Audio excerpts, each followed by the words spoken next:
Hi, it's Lynn Grieverson here.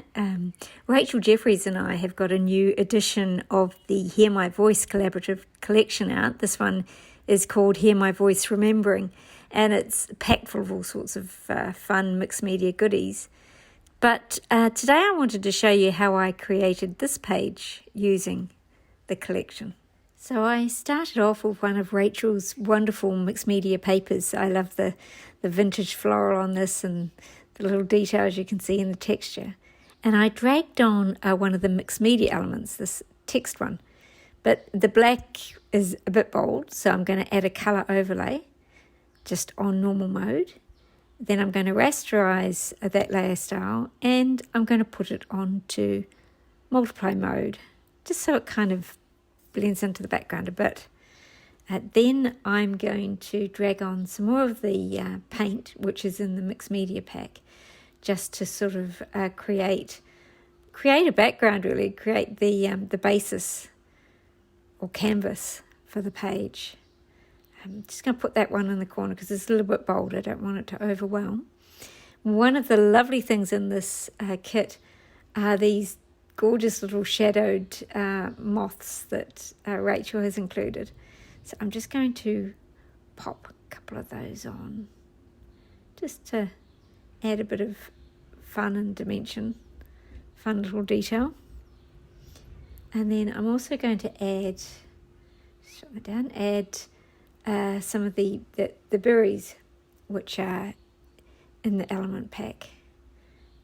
And they're just going to sort of fit so they don't, I think, let's have a look. Just there, and I'll just pop a drop shadow on that. There you go. And then this tag, which is going to sort of work as a sort of a title, really, just popped up there in the corner. Add a drop shadow to that, pop it away.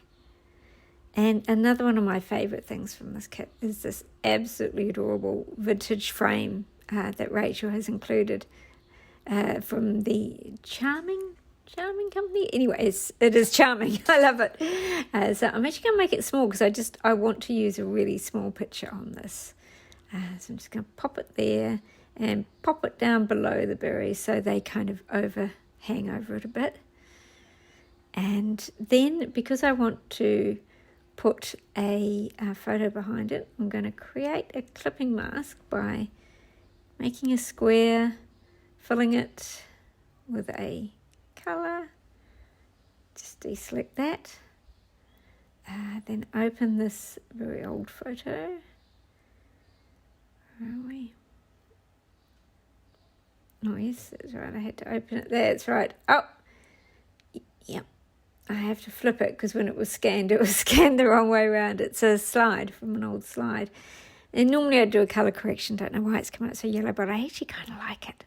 And it sort of works for this. So I'm just going to leave it as it is, drag on the handles to resize it as I want. And then I'm going to clip it down to that clipping mask. So it takes on the shape of that clipping mask. Now I'm just going to duplicate that layer and put it onto multiply mode just to make that photo pop a little bit more. I actually really like the glass effect, but I just want it to be a little bit more defined underneath it. And I also want a shadow on that frame, but obviously that's a problem because it's transparent. So what I'm going to do is I'm going to put the shadow on, then go layer, create layer, and then I'm going to just create a little, I'm just going to select inside the frame and delete that shadow layer. So there you go. So now I've got the shadow on the frame but not obscuring the photo. Now what I'm going to do is I'm going to put some text. I'm going to grab with the eyedropper this dark, very dark brown here, and change my font. And I'm just going to put Butlins up here because it was at Butlins Holiday Camp. Spell it right. And then I'm going to put that just move that to center it and put it on multiply mode. Then I'm going to put another text layer. This is going to be a really big date, I think. So I'll just use my color picker again and change my font up here and make it really big. There you go. Whoops, that came out dark. Not quite sure what went wrong with my color picker there. I shall just pick again. There you go. Move that into place. Put it on multiply and then just reduce the opacity a bit. Because I just want a hint of it, really. And there you go.